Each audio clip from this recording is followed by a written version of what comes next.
ya kan? Ketika bertindak, senangilah apa yang Anda kerjakan. Ini kuncinya. Jadi kalau orang nanya, saya mau ngerjain apa ya? Saya mau lihat contohnya bagaimana ya? Saya tidak akan berikan. Kenapa? Saya punya tanggung jawab, ketika saya berikan itu dia akan tambah bingung. Mungkin nggak Pak Bob, dari peluang misalnya sekarang ini peluang lah sebetulnya kalau itu yang ditanyakan, lalu contohnya akan selangit tidak terbatas gitu loh. Ada orang jual kangkung sukses, ada orang yang jual gado-gado sukses, ada orang yang jual buah-buahan sukses, ada orang yang menjual cuap sukses, ya kan? Ada orang, ya ini pertanyaan itu menurut saya dipotong. Jangan diberikan jawaban itu gitu loh. Ketika Anda berikan jawaban, Anda tidak membantu dia apa-apa, atau Anda membantu dia menjadi tambah bingung. Yang Anda katakan, ya.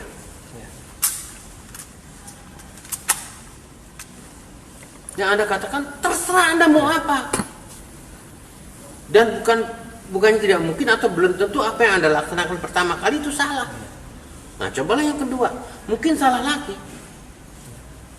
Itu yang namanya Thomas Edison atau apa itu, penemu listrik atau lampu itu. Itu akhirnya jadi lampu itu adalah karena percobaan dia yang ke 1000 berapa gitu. Pertama kali gagal, kedua kali gagal, ketiga kali gagal. Yang namanya Colonel Sanders, Kentucky Fried Chicken, dia membuat resep berapa ratus resep dia tawarkan ke itu, baru kesekian ratus dia baru berhasil. Tentu mereka sudah mencoba sendiri. Mencoba lagi dan mencoba lagi dan mencoba lagi. Orang itu tidak putus asa, ya kan? Lah pertanyaan Anda kan pertanyaan yang cenderung semua orang mau mempersingkat suksesnya. Ya terserah kalau bisa gitu loh. Berarti memang dan juga orang itu punya tujuan untuk sukses. Tekanannya tambah berat di pundaknya. Karena dia mau sukses. Saya nggak pernah mau sukses. Maunya ngalir aja Pak. Saya nggak pernah mau kaya. Lah ini mungkin bedanya orang banyak sama saya. Saya jadi kaya karena saya nggak pernah mau kaya. Saya jadi sukses karena saya nggak pernah memimpikan sukses. Lah orang-orang ini belum apa-apa, belum bertindak sudah mau sukses. Inilah yang saya katakan itu jalan pikiran kualitas sampah. Ya. Jadi pertanyaan Anda tadi itu ini jawaban saya gitu loh. Orang-orang itu mau gampang ya. Kalau memang mau cari contoh, cari aja tukang gado-gado yang sukses, tukang bakso yang sukses, ya. Mbak Yu siapa tuh yang bikin kacang goreng apa segala macam Lestari. Ya Mbak Yu Lestari ya. Atau sate si siapa gitu ya kan. Itu ada sejuta itu dan saya cenderung untuk tidak memberikan itu. Tambah bingung. Majalah mau majalah apa kamu itu loh ya. Ada segudang majalah terserah. Tambah bingung dia. Itu jawabannya atas pertanyaan Anda adalah saya tidak mau memberi jawaban gitu. Jadi Pak, kalau sukses bukan jadi tujuan, kira-kira apa Pak yang bisa? Nah, sebenarnya Anda tahu, cuman nggak bisa keluar. Anda bisa bayangkan nggak waktu saya dan Ibu jual telur 5 kilo, untungnya kira-kira berapa 1 kilo? Harga telur 1 kilo pada waktu itu Rp350. Untung saya kan mungkin Rp20, mungkin Rp30 kan ya. Kali 5 kilo Rp150 kan. Bagaimana saya bisa memimpikan naik Jaguar dengan keuntungan 150 perak? Bagaimana saya merencanakan membuat rumah ini? Ya kan?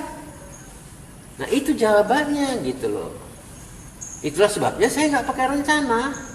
Dan kamu tahu nggak apa yang saya hasilkan ini apa sebetulnya? Bukan tujuan. Lalu kalau bukan tujuan apa? Akibat saya jual telur. Nah, itu. Jawabannya adalah akibat, bukan tujuan. Akibat. Nah ini enteng kan? Saya nggak punya tujuan, saya jalan aja sak mauku. Ada kendala, rangkul kendala. Ada kekecewaan, rangkul kekecewaan. Keluar air mata darah, ya sapu air mata darah. Keluar keringat dingin, ya oke, terima saja dengan segala kenikmatan. Ini kalau berpikiran seperti Pak Bob dan apabila orang lain juga bisa mengambil jalan pikiran seperti itu, saya pikir ini indah hidup ini, Pak. Indah sekali, dan belum tentu dia bisa jadi Bob Sadino, atau sebaliknya dia akan bisa lebih dari Bob Sadino. Ya, ya, Makanya tadi saya katakan unsur kelima, ya, terimalah dengan ikhlas. ya. Karena ikhlas Apa yang telah ditentukan di sana gitu. tapi itu bukan sebuah kepasrahan, Pak Bob ya. Loh, pasrah dulu dong, Pasrah ya. ya kan? Karena pasrah ini menjawab keimanan. Anda punya iman, saya percaya padanya. Saya akan kembalikan semuanya percaya padanya. Tapi itu bukan berarti pasrah itu bukan berarti tidak berusaha ya. Berusaha tetap ya kan. Iya. Tapi kalau nanti ketika berusaha Anda gagal, terimalah dengan ikhlas. Karena tadi saya katakan di balik kegagalan itu ada Hikmah yang hikmahnya yang lebih dari yang luar biasa gitu. Lah, rumah ini kan terdiri dari sekian ribu kegagalan. Iya, iya. Baru jadi rumah ini kan. Lah ini saya nggak tahu apakah ini pencerahan. Menurut Anda apa nih? Anda baru dengar jalan pikiran saya seperti ini. Belum pernah sebelumnya. Nah ini. Kalau saya melihat yang sekarang itu sangat kental pencerahannya. Jadi pencerahan dari sisi semakin banyak orang mendapatkan informasi tentang bagaimana harus berwirausaha, Makin bingung. makin bingung. Semakin orang melihat bahwa kendala, tantangan, Semakin menolak. semakin dia menjauh. Menjauh. Jadi, Lah saya katakan tadi, rangkullah kendala. iya, iya. Ya, belai-belailah kekecewaan. Ya, kesulitan-kesulitan itu ya bawa-bawa jalan-jalan bersama-sama gitu. Ya kan? Jangan menghindar. Karena itu udah bagian dari hidup kita yang dianugerahkan oleh Sang Pencipta. Karena apa? Karena di balik itu semua ada hikmahnya yang akan juga dia berikan pada kita, anugerahkan pada kita. Lah ini harus diterjemahkan gitu. Yuk, silakan. Nah, kalau saya katakan intuisi tidak ada, bagaimana Anda menerangkan bahwa saya tidak punya intuisi? Tujuan nggak punya intuisi juga nggak ada. Artinya kan apa ya, ada semacam klik gitu loh Pak pada waktu memutuskan ini memang nggak rasional, tapi barangkali saya Klik, nggak ya? tahu ada semacam klik. Oh ya, Anda sadar nggak bahwa ini sebetulnya yang ngomong bukan Jati.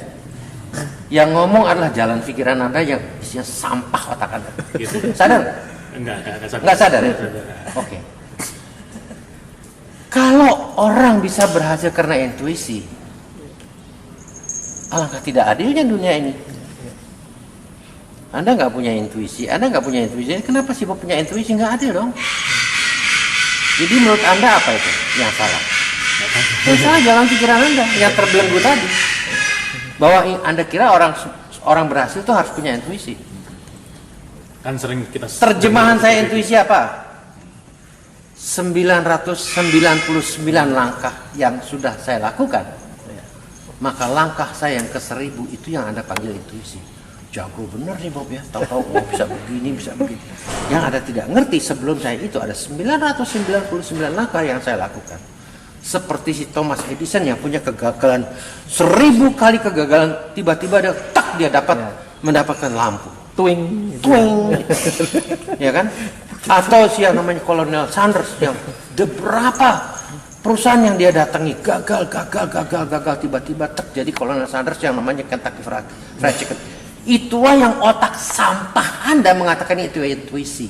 Ya otak Anda tuh sampah gitu. Nah ini jeleknya kan, jeleknya informasi yang dapat dari Anda. Kenapa? Ya Anda dari kecil isinya cuma informasi tok belajar. Makanya ada buku yang judulnya kalau mau kaya buat apa sekolah. Dibalik lagi Anda sekolah, kapan mau kayanya? Nah, ini salah satu contoh, Iya. salah satu contoh yang saya cerita tentang otak yang terbelenggu, Mas. Sadar Anda? Sadar Anda bahwa otak Anda udah terbelenggu kan? Ya, artinya Anda ngomong dengan intuisi. Dari mana Anda dapat kata intuisi? Informasi, Mas. Ya kan? nggak ada Nah, makanya Anda harus bebas gitu, bebaskan ini dari informasi gitu. Nah, bebas informasi apa? Ternyata Bob Sadino mengatakan keterangannya langkah dia yang ke-1000 setelah dia 999 langkah gagal. Maka langkah ke-1000 itulah yang Anda namakan intuisi. Saya katakan dari awal gak ada intuisi itu.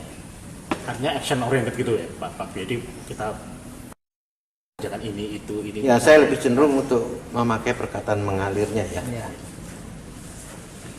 Nah, ini yang tidak pernah bisa diajarkan oleh teori. Ya. Teori mengalir itu tidak ada.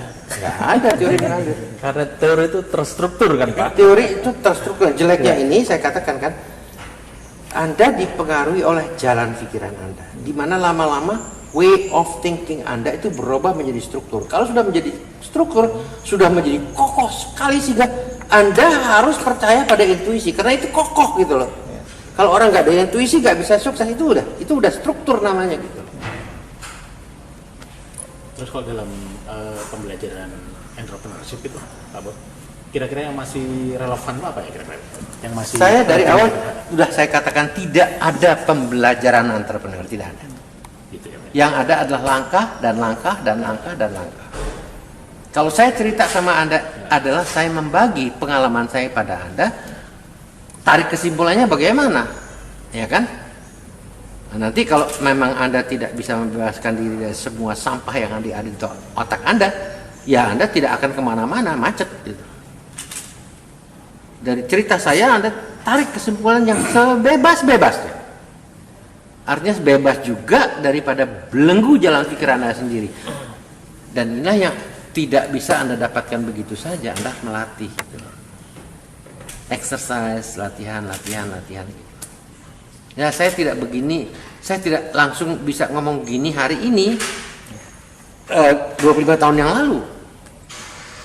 Saya bisa begini karena saya sudah melalui waktu 36 tahun ya di dalam usaha saya ini. Sudah pengalaman empirisnya sudah ada. Gitu. Ya, saya tidak ada satu hal yang saya ngomong yang tidak ada isinya. Iya, Jadi tidak ada kosong ya. Ya. Apapun yang Anda ingin jelas dari saya Ya. punya sandaran empiris. Ya.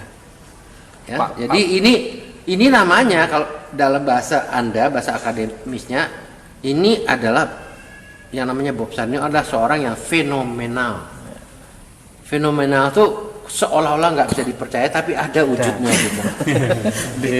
Ya, kayak dongeng tapi wujudnya ada gitu loh, ya kan? Lebih spesifik ini studi kasus. Ya ada, ya mungkin ya entah namanya legenda atau apa saya nggak tahu. Tapi orang seperti saya ini, ya memang fenomenal. Jalan berpikir dia berbeda dengan rata-rata jalan pikiran Manusia, Anda. ya. Saya berbeda dengan rata-rata Anda mau ngomong apa saja sama saya, pasti saya keluar dengan hal yang berbeda. Gitu. Iya, iya. Kenapa juga saya hafal? Karena otak-otak Anda diisi dengan sampah-sampah tadi, gitu. Termasuk otak saya. Ya. Mau nggak mau Pak ya. Tapi bedanya adalah saya bisa keluar dari sampah itu dan saya bisa mengolah sampah itu jadi pupuk. Itu aja bedanya.